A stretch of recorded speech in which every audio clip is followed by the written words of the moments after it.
मांगो। गांधी मुर्दाबाद। जय वंदे मातरम। राहुल गांधी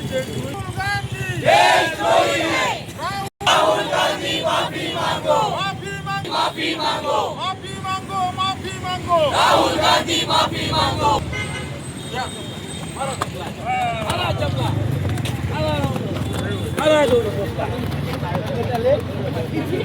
आहे की देशाची प्रगती होत आहे आणि आताच आपल्या देशात दिल्ली येथे AI समिटचं आयोजन करण्यात आलेलं होतं आणि त्या AI समिट मध्ये म्हणजे भारताची एवढी प्रगती होत आहे आज देश म्हणजे सगळ्या जगात भारत दुसऱ्या नंबरवर AIचा यूज करणारा देश आहे आणि एवढी प्रगती सुरू असताना या समिटचा वेळेस विरोधकांनी किंवा काँग्रेसच्या युवकांनी भारत विरोधात त्यांनी तिथे प्रदर्शन केले, अर्धनग्न अवस्थेत त्यांनी तिथे प्रदर्शन केले आणि देशाची प्रतिमा काळीमा फासण्याचं काम त्यांनी इथे केलेलं आहे।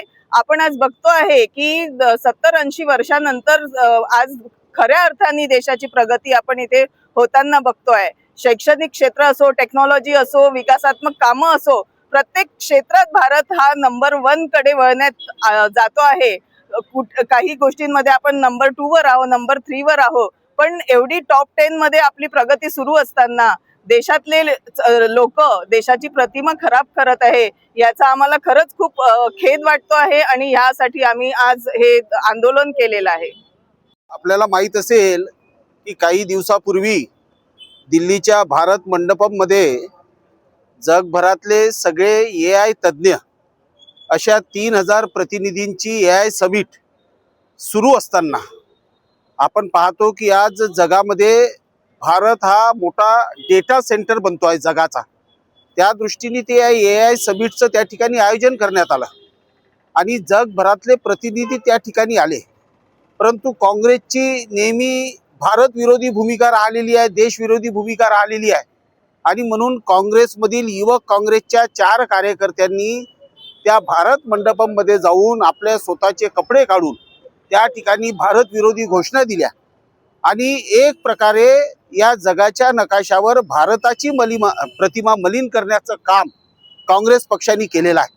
आपण पाहतोय 2014 पासून भारत सर्व क्षेत्रामध्ये इन्फ्रास्ट्रक्चर असेल, टेक्नॉलॉजी असेल, AI असेल, फॉरेन इन्व्हेस्टमेंट असेल, या सगळ्या दृष्टीने आपण जगामध्ये आपण 3ऱ्या क्रमांकावर आता पोहोचतोय आणि म्हणून अशा स्थितीमध्ये कुठेतरी या देशाचं नेतृत्व म्हणा माननीय नरेंद्रभाई मोदी किंवा देशाची प्रतिमा अशा पद्धतीने मलिन करण्याचं काम राहुल गांधीच्या माध्यमातून या देशामध्ये सुरू आहे, काँग्रेसच्या माध्यमातून सुरू आहे। म्हणून भारतीय जनता पार्टीच्या वतीने संपूर्ण देशभर या देशविरोधी काँग्रेसच्या प्रवृत्तीचा निषेध व्हावा, लोकांमध्ये हा विषय पोहोचावा की काँग्रेस कशा पद्धतीने देशविरोधी कृत्य करत आहे।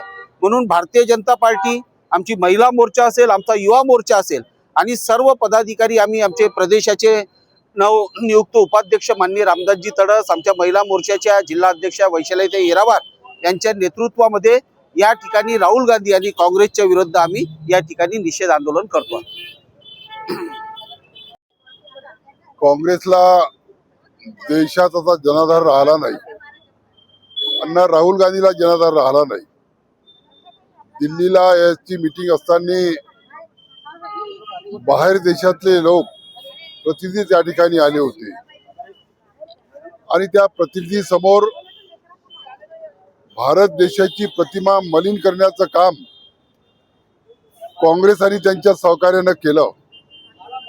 परंतु जनतेला माहित आहे 2014च्या अगोदर या देशाची अर्थव्यवस्था हे 14व्या क्रमांकावर होती आणि या 10 वर्षाच्या कार्यकालामध्ये नरेंद्रजी मोदी यांच्या नेतृत्वाखाली या देशाची अर्थव्यवस्था 3ऱ्या क्रमांकावर यायला लागली आणि प्रगती ना राहुल गांधीला आणि ना काँग्रेसला पाहावसं वाटत नाही, कारण त्यांच्या काळात 14वी अर्थव्यवस्था होती आणि मग देश प्रगतीची वाटचाल करत आहे। त्यामुळं देशाचा जनाधार हा काँग्रेसला नसल्यामुळं देशाच्या विरोधात बाहेर देशात देशद्रोहीचं काम काँग्रेस पक्ष आणि राहुल गांधी करत आहे आणि त्यांच्या ह्याच्यात आमचा हा निषेध आहे.